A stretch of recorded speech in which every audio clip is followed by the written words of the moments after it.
Hi, it's Mark Stewart, candidate for governor, with a message for Democrats, especially the Democrats who were present at the forum held in Glastonbury this evening.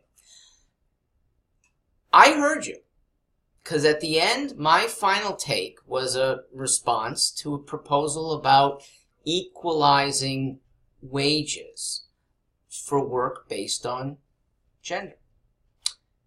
I said there's a much better proposal out there. And when I said the best thing is leave, I heard chants, you can't leave.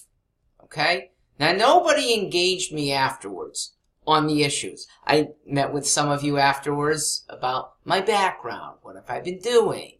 But nobody wanted to talk about some of the issues that I've made deliberately uncomfortable for some traditional Democrats. We need to get comfortable with them because we're going to get pilloried by the Republicans. They are licking their chops at going at how traditional Democrats have spent our state into deep, deep problems, have over-regulated us so that businesses want to be leaving and very few want to come. We need answers that I think we can only give with reform. We can't explain away the past. It's bad.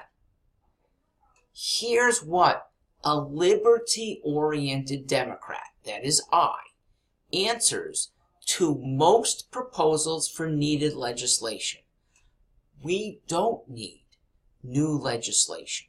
We may do better by working with existing legislation, and we almost always will do better by removing some legislation that doesn't work well. Well, please, forcing wages on people is not going to work well. Forcing it based on their sex is horrible. It's sexist, for one. It is devoid of merit. There are so many reasons why a woman might be paid less than a man. Misogyny is probably not one of them. Merit probably is involved, and how companies classify merit might be very unfair. Long time in the workforce, to me, is not nearly as good as talent.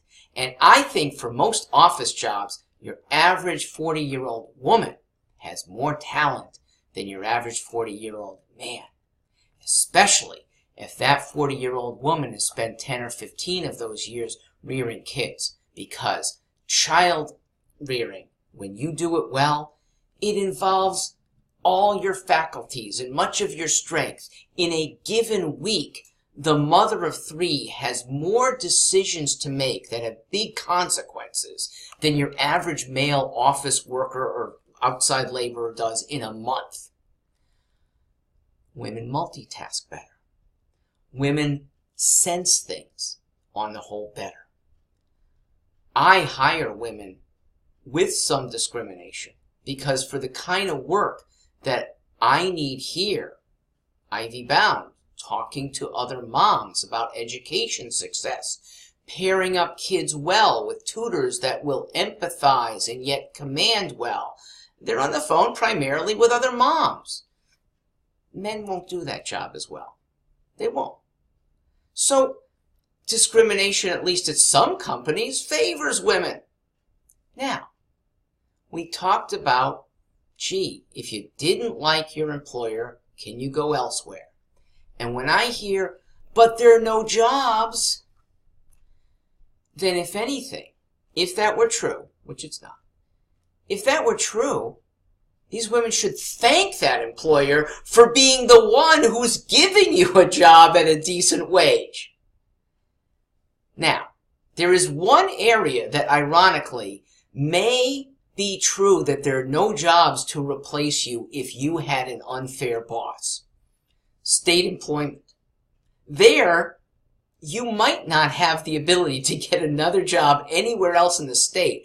Take, for example, and I used this example before Susan Beisowitz returned to prominence as a governor candidate. I've been saying this for over a year. Some woman who, in the Secretary of State's office, couldn't do her job well under an oppressive boss. I'm not saying Susan. Where can she go? Trenton, Providence, Albany. But there's no other comparison anywhere else in Connecticut. Government is one of the few areas, Hollywood might be the other, where your talents are unique to one region and you can't move. The marketplace is getting more and more flexible for almost every other person's skills. And I think women should be using them and acquainting themselves with what the marketplace offers so that they can negotiate with their employer for a fairer, better wage for them. That, to me, is a better form of feminism. I'm Mark Stewart Greenstein. Thanks for listening. And yes, I would love to engage you more. We do this on Friday afternoons at 5. Tuesdays, it's a morning engagement at 11. Visit StewartForLiberty.com. You'll see more of when we meet and how.